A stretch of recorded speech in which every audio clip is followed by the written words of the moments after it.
Wow. Is there nothing to do on the ship today? Is that why everybody's here? What is it, comfortable seats? I hope we've got coffee with us. Good morning, everybody. Good morning. So, there was one question that was asked on the previous talk about the importation of coal to Guatemala. For those of you that were here, somebody asked where the coal came from, and about 80% of the coal that's imported into Guatemala to run the power station comes from Colombia, and it comes out of the port of Buenaventura on the Pacific coast. So it just literally comes straight across from Colombia, past the few little countries, and then straight into Guatemala. The rest of it, a little bit comes from Mexico, a little bit from the US, but most of it comes from Colombia. For those of you who don't know me, my name is Mark. I have a passion for sharing ecology and sociology and how our world is formed based upon what we have around us and then what we build from that. And today we're going to have a look at a little bit of Central America, and we're going to look a little bit at the ecology, and then we'll look at a little bit at the history of the ancient peoples, of the indigenous peoples that came probably between 8,000 and 4,000 years ago down the coast following the Pleistocene glaciation. So, let's get on with it. Looking at Central America, as we were aware yesterday, we were up here in Guatemala. Some of us went up to Antigua de Guatemala, and we're now sailing along the coast here. I mentioned yesterday that the Sierra Madre run from Mexico all the way down into Honduras. You can see they kind of peter out here. So that kind of chain affects the ecology, and the chain also affects what goes on, particularly along the coast. One of the things that we notice, and I put just a map there just to give you a bit of a better idea.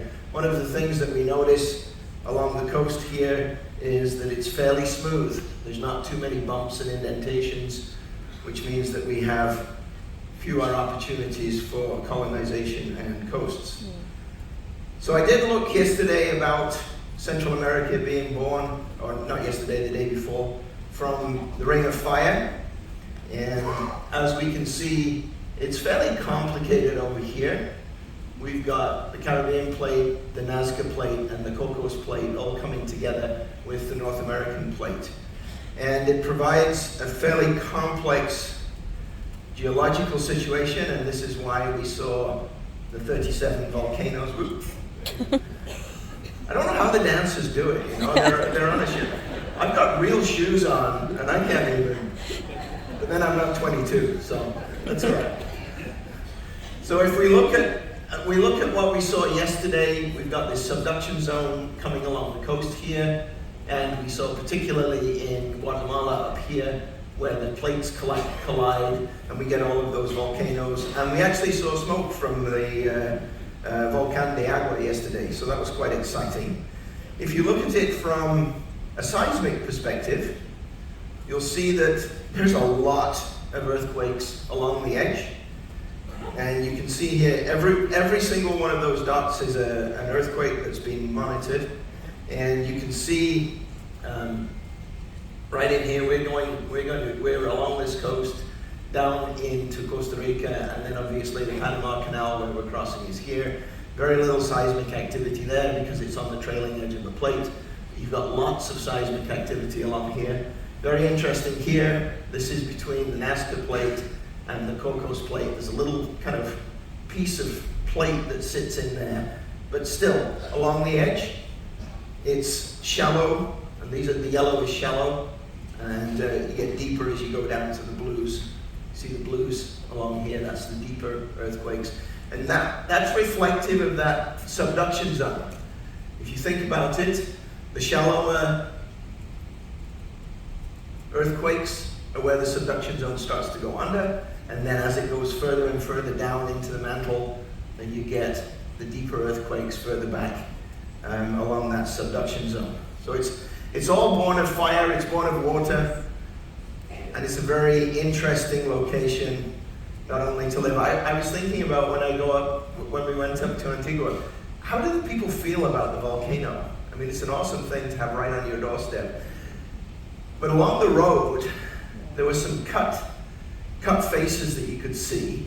And if you looked at the cut faces, there were deposits of volcanic ash that you could see a band, maybe 10, 20 centimeters, 6 inches, 8 inches thick. And you could see these bands. So these volcanic eruptions have been going on, obviously, for millennia in this particular location.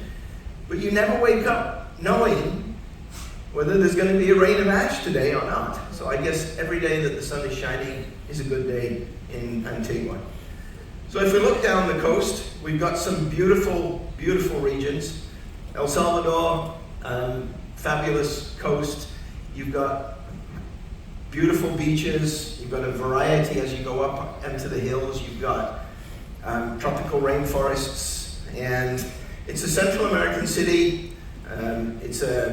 It's dollarized, so it's one of the places where you can, in El Salvador, you can choose dollars. It's the same as in Panama and in Ecuador. You can just use dollars as the currency. So it's very nice for us as visitors. El Salvador relies a lot for its economy on textiles. It relies a lot on manufacturing, and it also has exports of sugar and coffee. So that's where we're going, El Salvador. Looking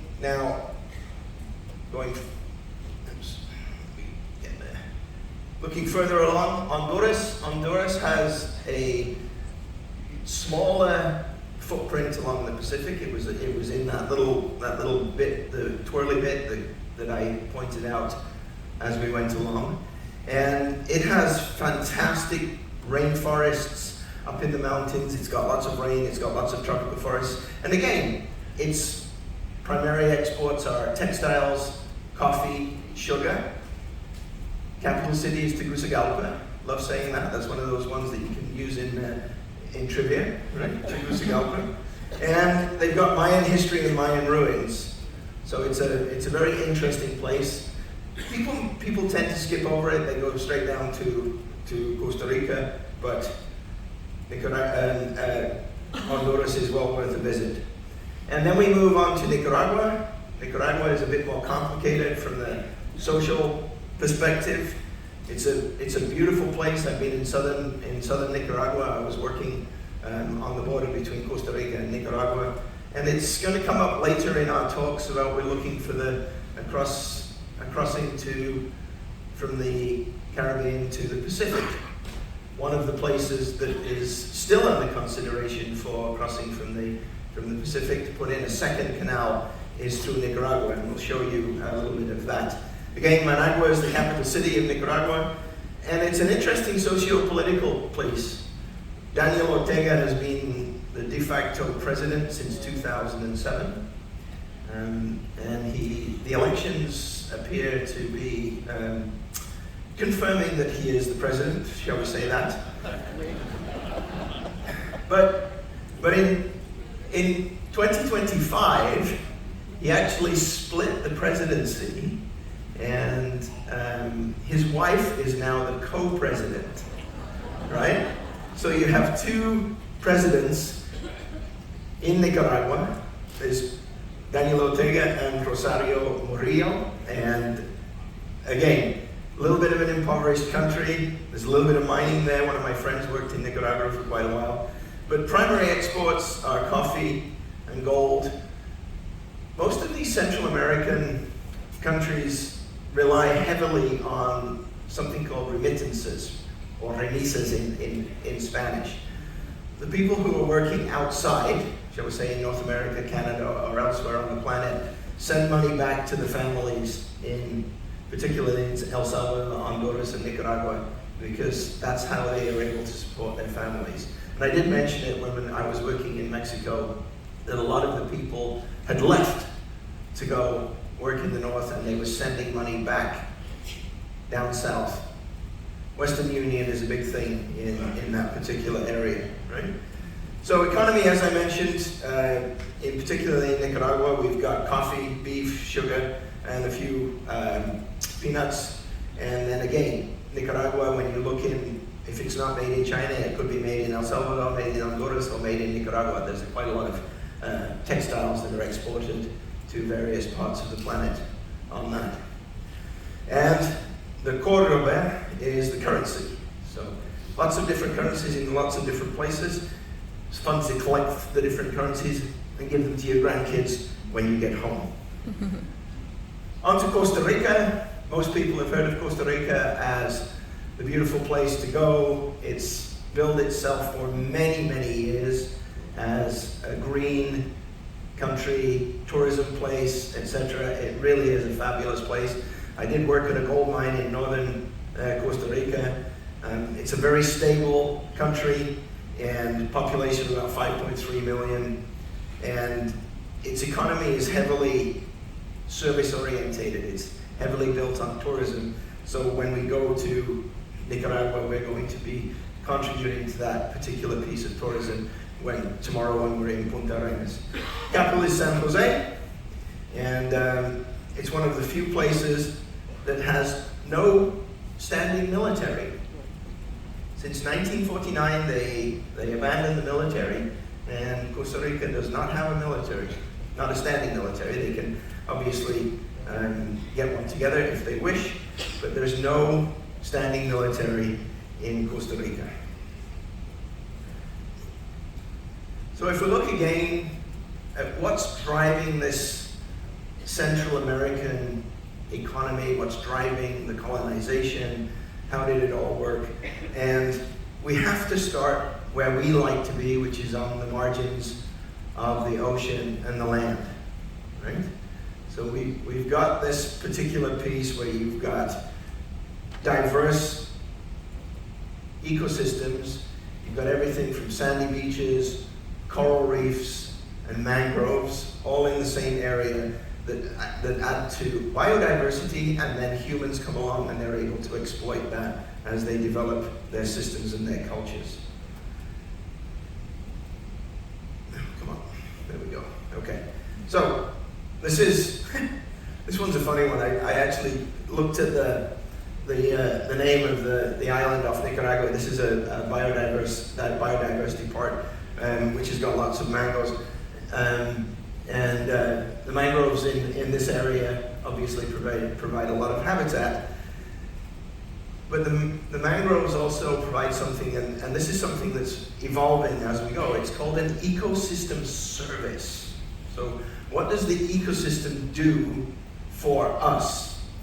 So in this particular case, the mangrove swamps, or the mangrove areas, they provide stability to the coast. So their roots, when the hurricanes come in, everything doesn't wash away because of that. They provide a cleanup service. So if there's silt and sediment coming down in the rivers, the mangrove swamps trap that, so preventing the silt and sediment from getting into the coral reefs that are in the areas. And then obviously they provide amazing habitat with different structures, from the roots up into the plants, up into as you can see here, you've got egrets up in the tops of the trees, using it as breeding habitat. So the concept of ecosystem services, I'll come back to a little bit, because we want to think about something like a swamp in our hometown, right? Or outside of our hometowns in our areas.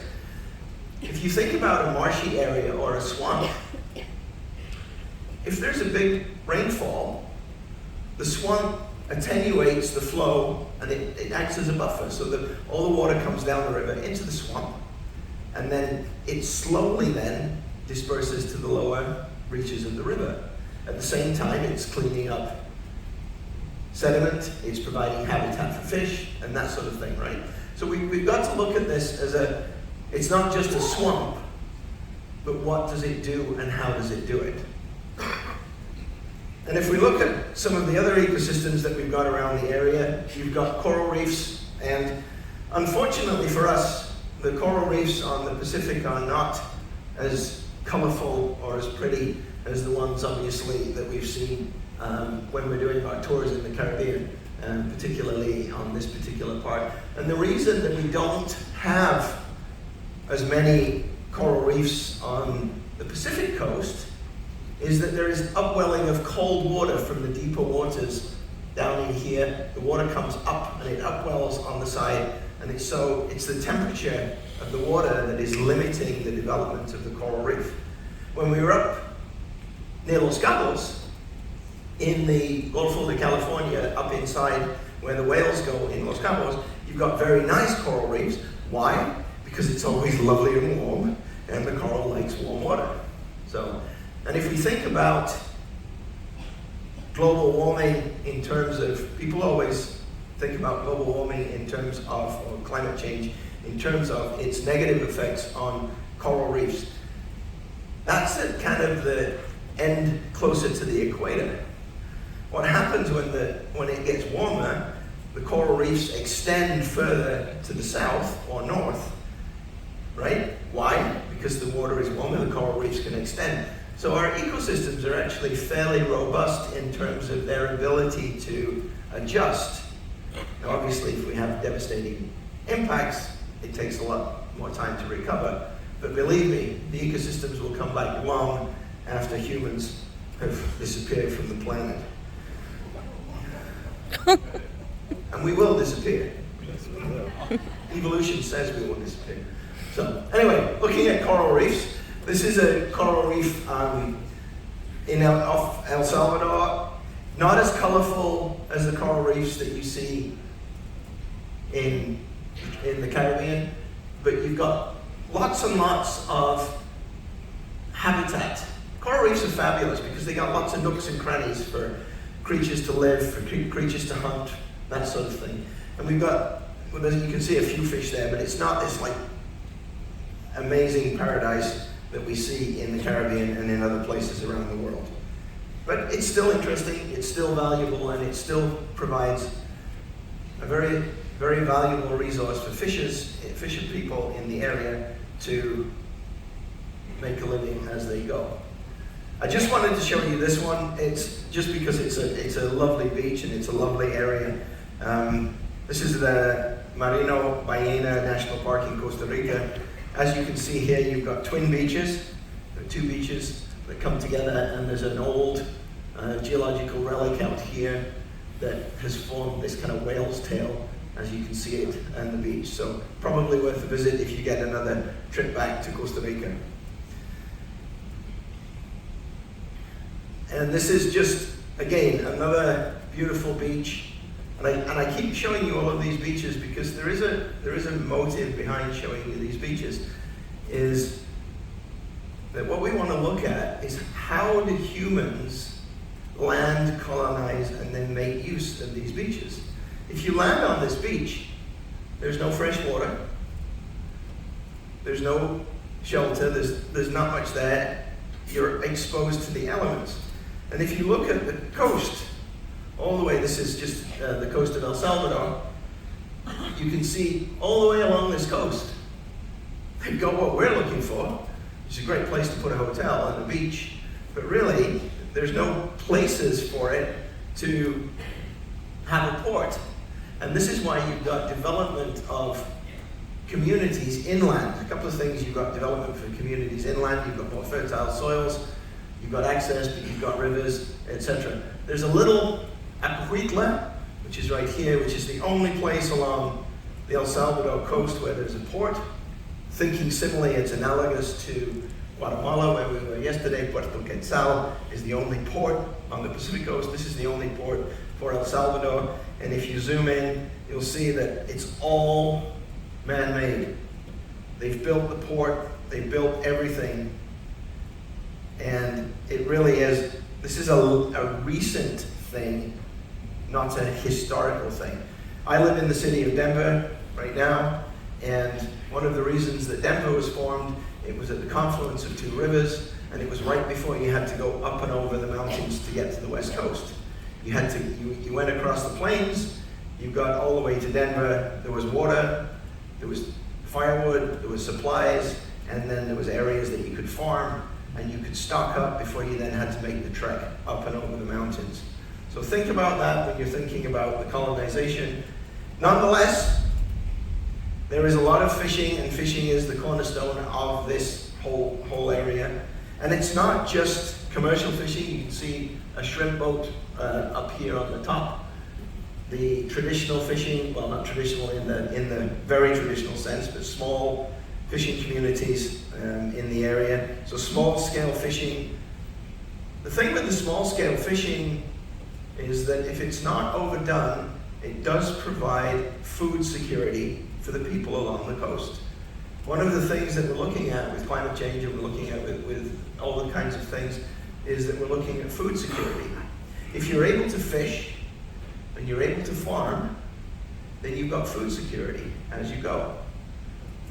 Okay? And this is one of the things. And then obviously, if you want to make a little bit more money, you can look at whether we can do the tourism. And we saw some beautiful boats yesterday while we were waiting to depart, while we were waiting for the buses to come back from Antigua, Guatemala. Those big fishing boats that are down there, those are the ones that are going out. Those are the commercial boats. But there were probably 80 of them. And they have 3 crew, 4 crew at the top. So you're looking at under 300 jobs, and then the person who makes the money is the person who owns the boat. So not really subsistence, but it works really well. One of the things that the fishing industry along the coast is hard on is, and it's very unfortunate, one of the things that it's hard on is women. There are not a lot of jobs for women in the fishing business. I think that's more traditional than anything else. What we've got is the women used to harvest mollusks and shellfish and that sort of thing. And what has happened with these commercial boats now is a lot of women are employed in the packing plants, but not in the actual harvesting of the fish themselves. And if you look at Costa Rica, you'll see that there's lots and lots of areas where you can fish. And this is the sport fishing outlets. We're actually going to be, we're in here tomorrow. So we'll be going by, but you can see lots of different things, including you've got tarpon fishing in the Caribbean coast. So as you move down the coast, so big game fishing makes a lot of sense. It makes a lot of it's mostly when the economy is good. Big game fishing it brings a lot of money into the economy, because the fishes, they don't come down just for the fishing. They come down and they stay in the hotels. Then they have to eat the food, and they've got transportation, and they want to go out at night, and they want to do all that kind of stuff. So it's not just them going out fishing, it's the other stuff as well. So looking, now we've had a quick look at what the ecology and what kind of businesses and economics we've been able to develop as part of the development of the coast. What we want to do now is we'll have a look at a little bit of the ancient cultures in the area. And what I've put up here is I've put up a slide that shows you the different cultures as we go, and we'll look at a few of them. We'll look at the Bribri, we'll look at the Cholotegas, and we'll look at a couple of the other ones as we go down the coast, just to give you an idea of the ancient history of what happened and how the colonization worked. And if you think about people about 20,000 to 14,000 years ago came across the land bridge during the end of the Ice Age, and then they worked their way down the coast. Why did they work their way down the coast? Because it was easy traveling. You could get in your canoe, and you could go down the coast, and you could find a place to stop. You've got food, you've got water, and away you go. So you can colonize. If you found somewhere nice, you might stop. If you didn't find anywhere nice, you kept going. And it always amazed me when I look back and I look at some of the colonization, particularly in the 1600s and 1700s, that these people came from Europe, around the Cape, around the bottom of South America, all the way up the coast, or they came across the land bridge here. And if they came across the land bridge, they couldn't take their boats. One guy guy set up a business. He brought all the tools that you required for building these boats, the local boats, and he brought the boat and he transported them across and set up a boat building business on the other side. Wow. Think about that as a business. Not only you sailing boats, the big galleons, the Spanish and English galleons that you're familiar with, they couldn't tack into the wind. They could only go downwind. They didn't have the ability to go upwind like we can today. I was watching yesterday on the television those sailboats with the foils on the bottom. They're doing like almost 100 kilometers an hour on the water. That would scare me. I don't want to do that kind of stuff. So, looking then at timelines, and this is very poignant because civilizations endure for various times, and we've seen, the Roman civilization, we've seen the Egyptian civilizations, but in Mesoamerica and Central America we have similar things. We have the Mayans starting about 2,000 years before the current era, and extending through to obviously the Spanish conquisition here, and then they just kind of, the civilization disappeared. But there are various other civilizations that came in. The Zapotecs, the top red bar there, they lasted almost 1,500 years. They settled in Mexico and they had proper organization, but again, they didn't last very long. The Mixtecs, they came in quite a long time ago, 1,500 before the current era. But the Mayans had the longest run, from about 2,000, so they had about 3,500 years of civilization in the area. And then the one that we'll look at the Olmecs. They were fairly short-lived, and from about just before the current era, they had about 1,000-year run. And then what we think of the more common ones are the Aztecs in Mexico. And I'd like you to think about this, that the Aztecs in Mexico were during the Dark Ages in Europe, and it was about 1,300 to 1,500. A 200-year reign in the area before the Spanish came along and devastated the area. So, and it's not just the fact that they were there. There was a lot of movement in Central America and South America of people migrating. Obviously populations, once they got stable, once they got colonized, food production was good, then they moved on, looked for new areas to go and live and work. So the people of El Salvador, pre-Columbian, looking at these, Central America, they were called the Olmecs, and they built temples. You'll see a common theme for most of these. There was a sun worship, there were sacrifices, and there were, in most cases, fairly stable government, agricultural production, as it all came together.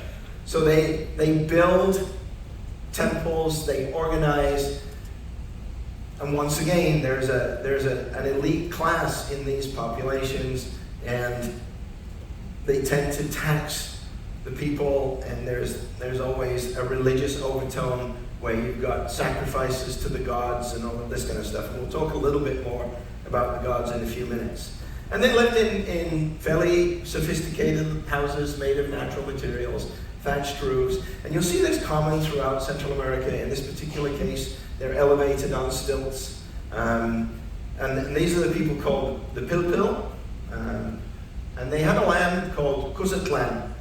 And Cuscatlan is the other name these days for El Salvador. So if you're from Cuscatlan, you're a local from that area. So it's typical of the area. They grew papaya, mangoes, a lot of the tropical fruits, but they did not, in this particular case, have corn. That was the Central American groups. So looking more now at the land between. So this is Lake Nicaragua, and we'll talk about that as a possible place for crossing of the isthmus. There's a group of people that lived very close to where we're going to dock tomorrow. They lived all the way along these, and this is the Chorotegas. The Chorotegas were a very well-organized group. They lived from that Isthmus of Rivas, try saying that after a couple of years, and down into the Nicoya area down in here. And they were present for quite a long time. They had a stable organization, built villages, did a lot of, they did some farming, and they were corn farmers in this particular case. So they had a production where they were able to feed larger people from the labors of the farmers. So you probably started off with smallholding farms, like everybody, each family had a little farm where they did their smallholding, but then they would centralize this. And they were structured, these people actually had elections to elect their chiefs, which was kind of nice, but they were a bit warlike, and they went along and conquered other people as they went along. And they lived in this area where the Lake Nicaragua was, and they did they had a lot of extra time on their hands, and they were called Olmecs, and Ome in their language means two, and there's two volcanoes. You can see right here, there's two volcanoes in this particular lake, and the Ometec, Tepel means peaks or hills, so Ometepel would mean two hills or peaks, and they were called the Ometepe, which is the group. And they had a lot of spare time. How do we know that they had a fairly stable economy and a lot of spare time? Because they were able to do a lot of carvings. So you'll see a lot of carvings in the area. In Ometepe, this is the area where that lake was with those two volcanoes. They've cataloged about 2,000 of these ancient carvings, etc. Where I lived on Vancouver Island, there were a few petroglyphs that were carved by the ancient people up there, but there's a handful, you know. So I think life in this area must have been good, and people were obviously paid to make these beautiful carvings. These ones here remind me a little bit of the ones on Easter Island, off the coast. If you think about the big heads. So, very interesting group of people. We think that these petroglyphs run about 3,000 years ago. Obviously nice rock for carving and as we go. And then moving down into Costa Rica, the Bribris, there's a whole group of different people. There's, about 15 different peoples. There's about 100,000 people in Costa Rica now actually identify as Indigenous, which is about 2% of the population. So if you consider that, that's quite a lot. There's 6 languages spoken across 24 territories. But this all was devastated as when the Spanish came in. And again, you can see here, this is an old photograph from the early 1900s, people living in these traditional huts, and you can still go and look at these huts today. They were skilled, the Bribri were skilled agriculturalists. They had a stable economy, they had stable locations, they were not hunter-gatherers that wandered around. They built permanent crops. And interestingly, because we're getting further south now, we're starting to get an influence from South America. So in this particular case, they were starting to grow cacao, or cocoa as we would know it. So they actually grew cocoa and cacao, and it was, again, bananas, plantains, but they also had corn and other root vegetables. So let's go on to this mysterious thing that we all crave at Valentine's Day, and also at, for me, I crave it almost every day, I'm sorry, but it's one of those things. I grew up in England, and there are a few Brits scattered in the audience, and they will say that English Cadbury's chocolate is better than the stuff that you get in North America. Sorry, I said it. There's another lady over there. Okay, so where did we get this mysterious thing? It came from. It actually was domesticated about 5,300 years ago out of the Amazon. And it's one of these plants, and these are the cocoa beans, and it's one of these plants that has now achieved mythical proportions. It was currency in some of the countries, and it actually needs quite a bit of preparation to get it from where it is to where it was. And on the right-hand side, there will be a test on this afterwards, you know. So this is the cocoa pod itself, and I actually ran a cocoa. People think I had a weird lifestyle. Well, I did. I actually ran, when I was working in a mine in Ghana in West Africa, I actually ran cocoa plantations for the local people. So I do know a little bit about these. So what you get is you get the cocoa pod itself, and then I want you to have a look at this, and I'll refer back to this particular piece right here. When you split it open, you've got kind of a halo around the outside, which is the seed pod itself, and then you've got this white, oops, wrong one, sorry. Mm-hmm. I'll get used to it by the end of the cruise, I promise. So you get this white, it's kind of soft and I don't know, texture, and then inside is the bean. And the bean itself looks like this.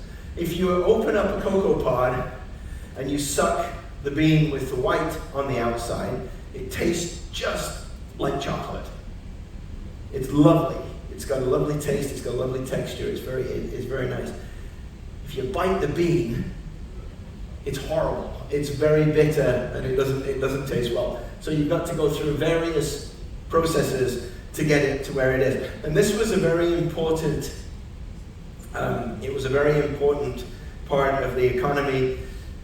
It came through Central America. It came up from South America through Central America and on into Mexico.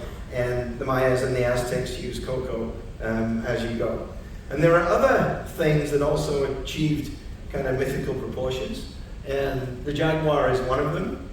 The jaguar, sacred animal and a spiritual animal. There are several things that we'll have a quick look at today. But it was a predator in the rainforest. But it was also known as a protector. And it was a symbol of power. And people thought that it could move at night between the two spirit worlds. So it could go between the actual living world where we exist into the spirit world. And so it had a mythical proportions. And the underworld, particularly in the Mayan culture, the jaguar was very, very important. And one of the things that you see here, this is an altar that was built by the Mayans. It's in the museum in Mexico City. And you can see that there's a hole in the top of it. And it's a bit gory, so this is the bit. That was to deposit the hearts of the people sacrificed to the jaguar god, which was then burned to make sure that we got good crops and all that kind of stuff. So very interesting spiritual animal, and it continues actually to be. When I was working in Venezuela, I worked at a mine in Venezuela, and we had jaguars in Venezuela, and the local people saw them as spirits. As you seldom saw them, I would walk along the road, and there'd be the tracks of the jaguar filling with water as I walked along the road, and they disappeared off into the bush, and you never saw them. It was fabulous. You saw they were there, you knew they were there, but you never saw them. And then obviously the other one that's really important is the resplendent quetzal. We'll look a little bit at this. This obviously, it's got beautiful plumage. It was used for ceremonial purposes, and particularly in Guatemala, and it was used by the Aztecs and the Mayans to adorn capes, to adorn the religious leaders with that. So I have not yet seen one of those in the wild. So that's one of my things. And it's not just animals that are of importance to these ancient cultures. it's also plants as well. And the cyber tree, this one, the K-pop tree, the one that you can see right here, was thought to again bridge the world between the heavens, because it was thought that the tops of the tree held up the heavens and the roots penetrated down into the underworld. And so you had this tree, and this tree is also called the K-pop tree, and it's got seeds that are all fluffy, so you can actually then make pillows and blankets. Some of them used armor, filled material with this, compacted it, and it was armor that was on that. And the cyber tree is very important because it does everything from oil to make soap, and obviously you can use the tree as biofuel, so it's very important. There are a few other things that we are gradually getting to understand. You've got peyote and ayahuasca. These are hallucinogens. Psychedelics, they'll send you off into different trances. But in the ancient world, people really didn't understand what was going on. So the priest took these drugs and then had all of these magical visions, which were then explained and they had to interpret. And so this link again between getting people to go between the underworld and the present day was always there. So you have peyote and ayahuasca. One of my friends just went on a retreat in Mexico, and they actually give you these, and they put it in a safe space. And she said it was quite incredible, some of the visions and that you got from this. And she could quite easily understand how the priests would control these substances, and they would still get that connection between the two. And then the other one there, copal, is a sap that's an incense, and it's used for that. So then there was the Spanish conquest. Everything changed. From enjoying their cocoa and fearing jaguars, the Spanish came in and conquered everything. It was a very dramatic period for the population. It was not just the military might that allowed the Spanish to conquer these populations. They also brought European diseases across. So you had smallpox that came over and actually devastated the population. So it was a combination of the two things, obviously military might and disease, that actually brought them through. And this is just a kind of a bit of an overview, and it's very complicated, and we won't get into it for now. This just basically tells you who did what to whom and when throughout. And really the one that we look at is Cortés. And this guy here, the red arrow, Cortés, came through Central America and conquered and basically wiped out the Mexican civilizations in the area. Now, it was not just that, and I don't know if all of you remember, but this was called, up until a few years ago, the Sea of Cortés. It's now the Golfo de California. I think it sounds a lot better, rather than celebrating somebody who devastated your community. You could have the Golfo de California, because this whole thing from somewhere up here is California. And this is where I live, right on the tip at Los Cabos, so beautiful, beautiful, beautiful location. But it was not simple. It wasn't a straightforward conquest. It had to have a lot of pieces. The local people resisted, obviously, as one does. They resisted, they fled to the hills, they did kind of guerrilla combat type of thing, but eventually they succumbed. But not totally. They kept their languages, they kept the ability to speak and communicate with each other, and these languages still exist today, and there's a move to bring the languages back. And it's an enduring culture. The thing that was very interesting was how the Spanish manipulated religion in order to conquer or convert the so-called heathens as you go. This is the Virgin de Guadalupe. This is the Virgin Mary that was converted to the Virgin de Guadalupe. So Guadalupe is a Mexican virgin. It's their equivalent of the Virgin Mary in the Catholic religion. But I would like to point out a couple of things. Remember I told you that the pod of the cocoa around the outside looked like that? So the pot of the cocoa, they made the symbols look like something that was already worshipped. If you look on her outfit that she's wearing, she's got a whole bunch of symbols from the Mayan culture already woven into the outfit. And then right down at the bottom, this little guy who's holding up the Virgin de Guadalupe has eagle's wings. And eagles, again, were sacred. None of this exists in the pictures of the Virgin Mary.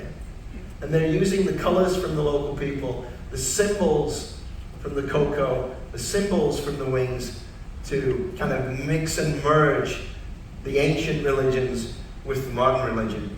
And if you look at mixing and merging, you've got, and just give me another, I've got one more slide, I'm running a little over time, my apologies. If we look at where we're going now in Central America, there's a move towards sustainable agriculture, sustainable production. So when you're looking at ecotourism and that sort of thing, and we're looking at fair trade, we're not looking to buy your Guatemalan coffee in Starbucks. We're looking to buy the Guatemalan coffee that's produced in small farms in a sustainable way as we advance this. So when we're looking at the production, we're looking at what we can do as tourists, we're looking at what we can do at home.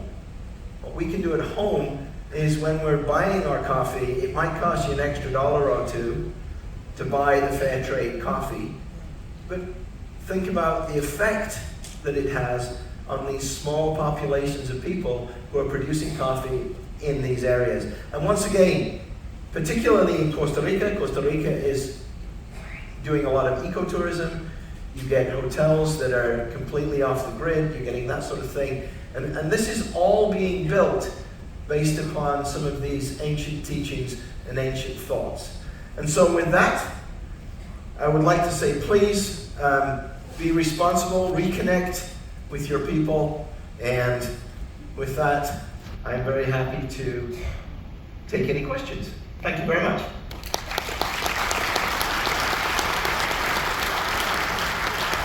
Yes, sir.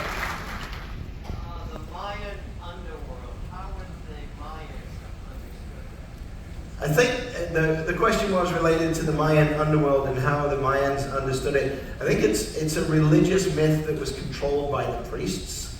So you're weaving stories, as you do in most of these things. You're weaving a story about my ability as a priest to connect to the underworld. And if you think about it, in a lot of these populations, there were very few people that were literate, right? There were very few people who could understand the writings and the scripts that were used at the time. So the Mayans themselves just didn't understand. The most of the Mayan people, they were just workers, and they went to the temple when they were told to go to the temple. When I was at Tulum, I saw a snake symbol that ate the sun and returned to the underworld at night. We're doing monthly displays. Excellent. So there you go. The gentleman said that when he was up in Tulum, there was a snake that ate the sun and went underground at night and then came back up during the day. So if you need that, I prefer science, but I agree. Remember, we're dealing with the era before real writing. We're dealing with a lot of eras, and we still don't believe some of the science today. So, anyway. Yes, sir.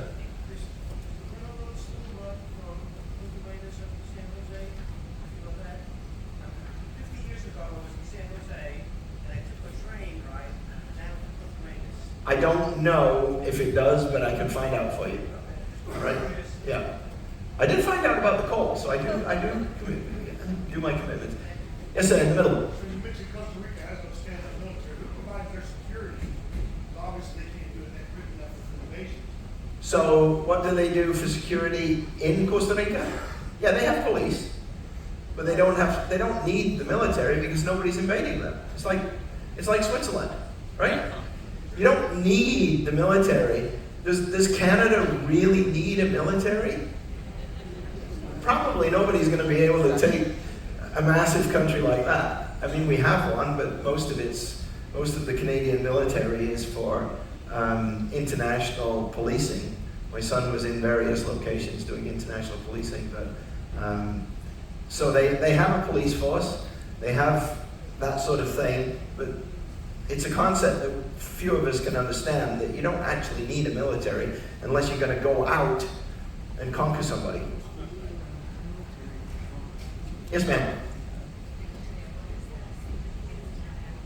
The picture on that side, that's my otter. I always have an otter in all of my, it's a sea otter, it's actually no significance whatsoever. I always have a sea otter in all of my talks, so it doesn't matter, you'll see the sea otter, you'll just find him as you go.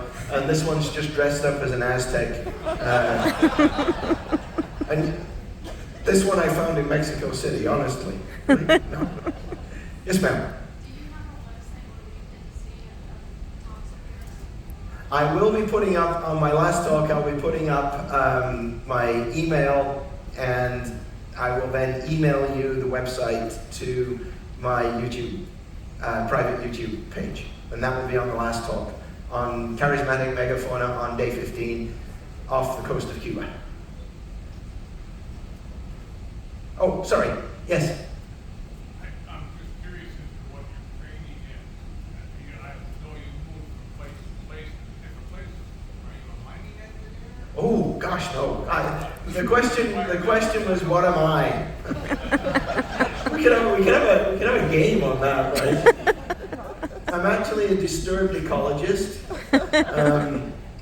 My training was, I did my undergrad in ecology in mining at the University of Liverpool. Then I did a master's in engineering at the Cranfield University just north of London. And then I moved out to Saskatchewan and I did my doctorate in mine rehabilitation. And then from there, I went and worked in mines all over the world. I lived in Ghana, West Africa for 5 years. I lived in Venezuela for 4 years. I've lived in Mexico, Chile. I worked for 2 years in Ecuador. So I've worked all over the world. So I'm a disturbed ecologist, and I'm British. Yes, ma'am.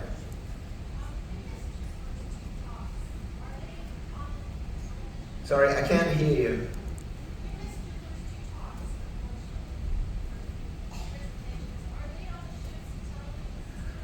I would have to ask Alvin, but if not, the talks, my wife is recording, so the talks will be on the YouTube channel at the end of the ship. So, like you missed the first 2 talks, they will be on my YouTube channel probably a day or 2 after we get home.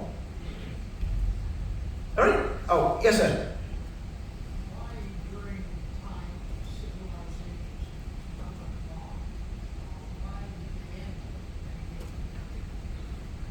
Why did the civilizations end? Ooh.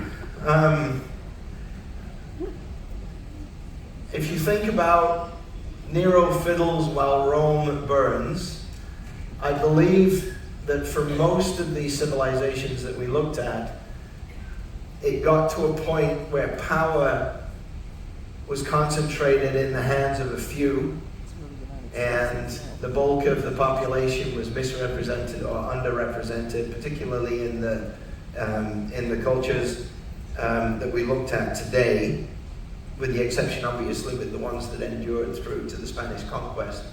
So in this particular case, there was an uprising. Most of them, there was an uprising. 1 or 2 of them, the cultures, and as I mentioned in Guatemala, 1 or 2 of the cultures actually, there was a change in the climate at the area which affected food stability, and the culture disappeared. The culture disappeared because people didn't have time to worship and carve rocks and do all that kind of stuff. They were busy trying to produce food so that they could live. and so they went back to the hunter-gatherer stuff. So there's two primary reasons. One is well, three reasons, I guess. The primary reason would be uprising of the population, and society decayed because of the concentration, a little bit like the Roman Empire. The second thing would be a climate change event that affected production or the population, and then the third thing would be obviously the conquest by the Spanish as they came along. So, yes, ma'am.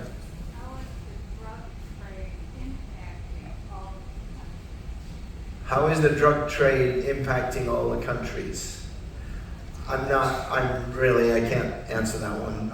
All I can do is say that from the countries, Central American countries where I've worked, Panama, Costa Rica, Nicaragua, and Mexico, the population lives alongside it, and some of the younger people get involved in it.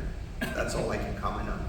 I really can't comment on the depth as it goes into how it affects the socio-political piece, because I haven't lived. I've only lived in Mexico, and that really is the only place that I can comment on. Yes, ma'am.